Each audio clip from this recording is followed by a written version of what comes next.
नमस्कार। सुर्खियों के बाद अहम खबर की बात करेंगे। ग्वालियर से बड़ी खबर। चंबल के खिलाड़ियों ने श्रीलंका में इतिहास रच दिया है। साउथ एशियन कराटे चैंपियनशिप में गोल्ड जीता है। ग्वालियर के आयरन गर्ल निहारिका ने भारत के लिए गोल्ड जीता है। सीनियर महिला वर्ग में निहारिका ने श्रीलंका के खिलाड़ी को हराकर सोने पर कब्जा किया है। निहारिका ने श्रीलंका की कपिला रत्ना को एक तरफा मुकाबले में 13-5 से शिकस्त दी है। ग्वालियर के प्रियंक भदौरिया ने भी भारत के लिए गोल्ड जीता। प्रियंक ने जूनियर बॉयज कैटेगरी में श्रीलंका को 6-2 से हराकर मेडल अपने नाम किया।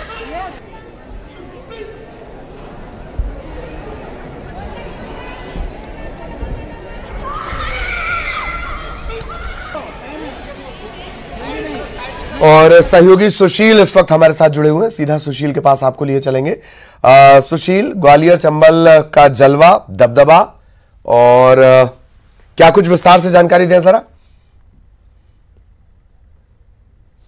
बिल्कुल, देखिए श्रीलंका में इन दिनों साउथ एशियन कराटे चैंपियनशिप आयोजित की जा रही है, जिसमें साउथ एशिया के सभी देश, जिसमें भारत, नेपाल, बांग्लादेश, भूटान सहित कई देश भाग ले रहे हैं। उसी साउथ एशियन कराटे चैंपियनशिप में भारत की जो टीम गई है, उस भारत की टीम में 2 खिलाड़ी मध्य प्रदेश से भी हैं।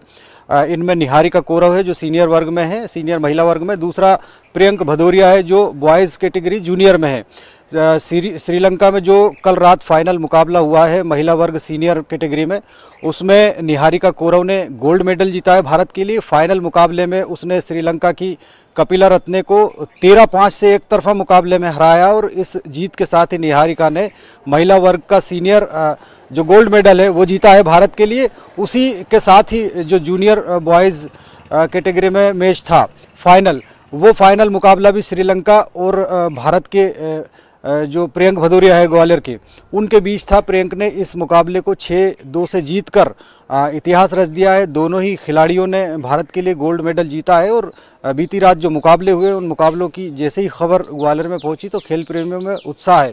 आपको बता दें कि निहारिका जो आयरन गर्ल के नाम से मशहूर है, कई इंटरनेशनल चैंपियनशिप में वो खेल चुकी है। और सबसे बड़ी बात यह कि भिंड जिले के एक छोटे से गाँव से वो बच्ची आती है और ग्वालियर आई और उसने अपना जो करियर बनाया था तो उसे कई तानों का सामना भी करना पड़ा था। परिवार के लोगों को भी जो है गांव वालों के ताने सुनने के लिए मिलते थे कि बच्ची जवान हो गई है, इसकी शादी कर दीजिए। तो इस तरह से और सुशील, अगर मैं गलत नहीं हूं तो आपके जरिए निहारिका के सफर को हमने कई बार न्यूज़ 18 पर दिखाया भी है कि कैसे उन्होंने सामाजिक बेड़ियों को लांघा है। सुशील,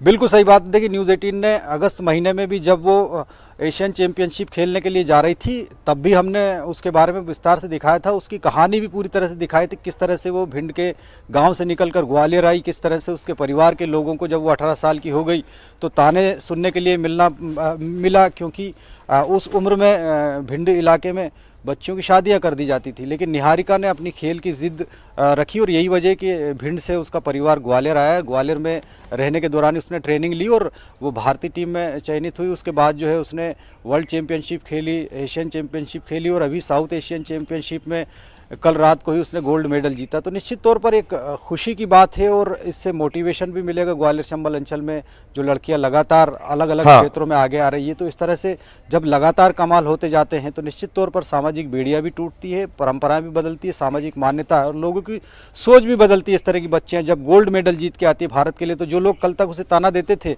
अब जब वो लगातार भारत के लिए गोल्ड मेडल जीत रही है, सिल्वर मेडल जीत रही है, तो लोग, वही लोग जो ताना देते थे, वो लोग उसके परिवार को बधाइयां देते हैं और अपनी बच्चियों को कहते हैं कि आप निहारिका जैसी बनी। तो निश्चित तौर पर एक ये नई जो है शुरुआत है ग्वालियर चंबल अंचल में।